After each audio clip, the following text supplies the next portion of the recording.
ओम शांति। अव्यक्त बाप दादा के महावाक्य। यथार्थ चार्ट का अर्थ है प्रगति और परिवर्तन। आज बाप दादा अपने विश्व नवनिर्माता बच्चों को देख रहे हैं।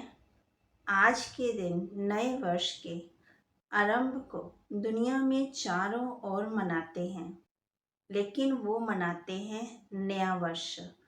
और आप ब्राह्मण आत्माएं नए संगम युग में हर दिन को नया समझ मनाते रहते हो। वो एक दिन मनाते हैं और आप हर दिन को नया अनुभव करते हो।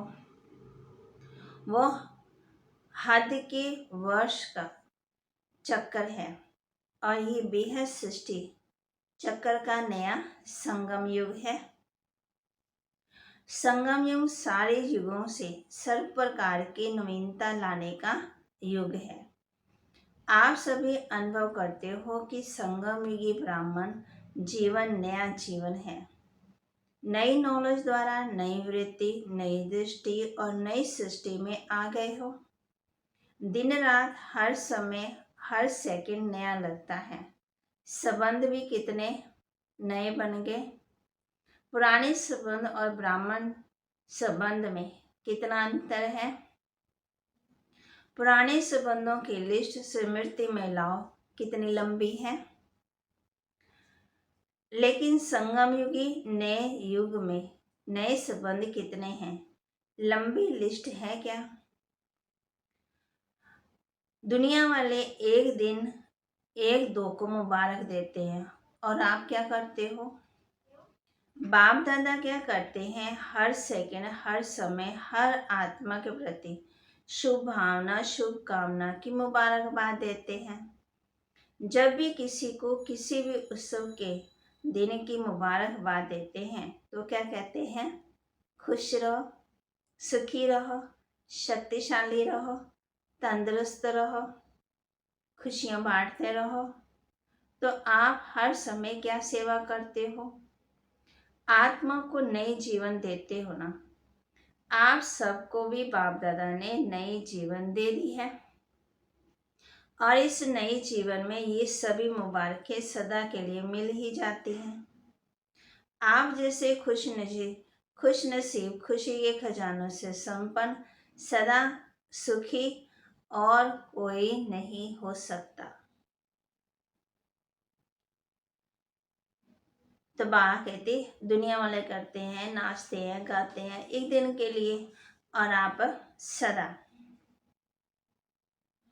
जब बाबा की मुरली सुनते हो तो मन क्या करता है, नाचता है और हर समय उत्साह भरे जीवन में उड़ते रहते हो। ब्राह्मण जीवन का स्वांश है ही उत्साह। अगर उत्साह कम होता है तो ब्राह्मण जीवन जीने के लिए मजा नहीं है ना। फिर जैसे शरीर में श्वास की गति यथार्थ चलती है तो अच्छी तंदुरुस्ती मानी जाती है। अगर कभी बहुत तेज गति में चले, कभी स्लो, तो तंदुरुस्ती नहीं मानी जाती है। ब्राह्मण जीवन अर्थात उत्साह, निराशा नहीं।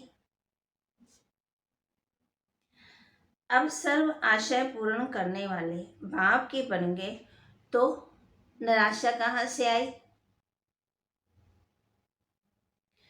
बाबा कहते आप सबको क्या बनाते हो, आशावादी बनाते हो ना। यही सेवा है। सभी ने तपस्या वर्ष में तपस्या द्वारा अपने में अलौकिक नवीनता लाई है। यह वही पुरानी चाल है। पुरानी चाल कौन सी, योग अच्छा है, अनुभव भी अच्छे होते हैं, आगे भी बढ़ रहे हैं, धारणा में भी बहुत फर्क है, अटेंशन भी बहुत अच्छा है, सेवा में भी वृद्धि अच्छी है। लेकिन का पूछ लग जाता है। कभी कभी ऐसा हो जाता, ये कभी कभी का पूछ कब तक समाप्त करेंगे। तपस्या वर्ष में यही नवीनता लाओ। पुरुषार्थ का सेवा में सफलता की संतुष्टता की परसेंटेज कभी बहुत ऊंची कभी नीची, इसमें सदा श्रेष्ठ परसेंटेज की नवीनता लाओ। जैसे आजकल के डॉक्टर ज़्यादा क्या चेक करते हैं, सबसे ज़्यादा ब्लड प्रेशर चेक करते हैं। अगर ब्लड प्रेशर कभी बहुत ऊंचा कभी नीचे चला जाए तो क्या होता है, तो बाप दादा पुरुषार्थ का प्रेशर देखते हैं, बहुत अच्छा लगता है। कभी कभी तो जंप मारता है, कभी कभी का शब्द समाप्त करो। फिर बाबा हम बच्चों को फिर इनाम देंगे, फिर तैयारी करेंगे। बाबा कहते 6 मास के अंदर ये करो, संतुष्टता का प्राप्त करो, साक्षी होकर देखो स्वयं का चार्ट।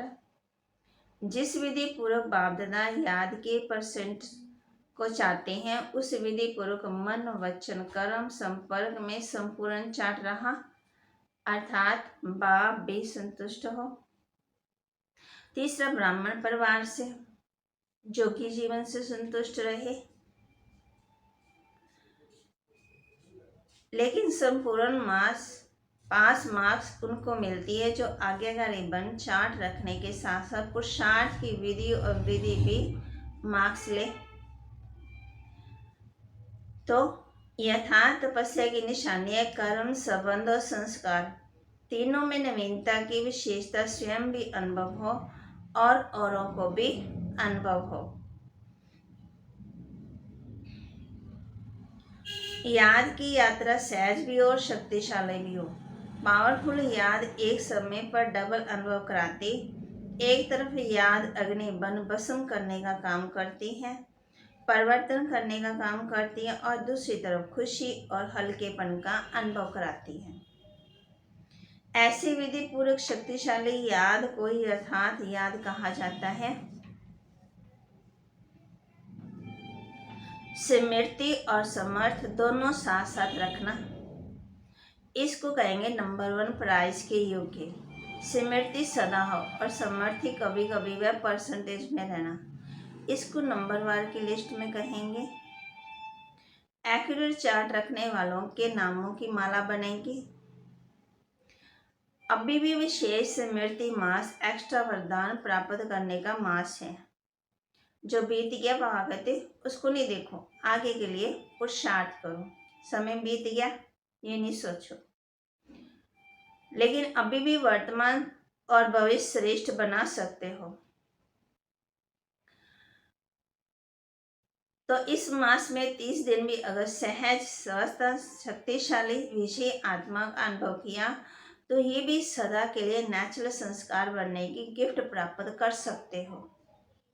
कुछ भी आए कुछ भी जाए, परिस्थिति रूपी बड़े से बड़ा पहाड़ भी आ जाए, संस्कार टक्कर खाने के बादल भी आ जाए, फुल स्टॉप लगाना, वर्तमान को बासमान श्रेष्ठ सहज बनाना और भविष्य को सदा सफलता के अधिकार में देखना।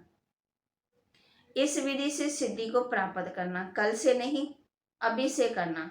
स्मृति मास के थोड़े समय को बहुत काल का संस्कार बनाओ। फिर बाबा कुमारियों के संगठन को देख रहे हैं। बाबा कहते कुमारियां बहुत अच्छी हैं, चारों ओर की सभी स्नेही और सहयोगी बच्ची आज के दिन के महत्व को जान विशेष दिल के पत्रों को कार्डों को विशेष याद प्यार दे रहे हैं। ये है नए साल की मुरली है ना। हर समय की याद और प्यार यही दुआएं बच्चों के दिल के उमंग उत्साह को बढ़ाती रहती हैं। तो सदा स्वयं को सहज पुरुषार्थी और सदा पुरुषार्थी सदा विधि से वृद्धि को प्राप्त करने वाले योग्य आत्मा बनाए उठते रहो।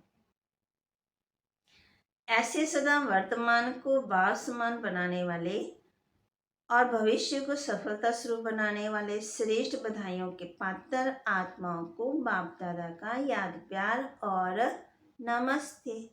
रूहानी बच्चों की रूहानी बाप दादा को नमस्ते।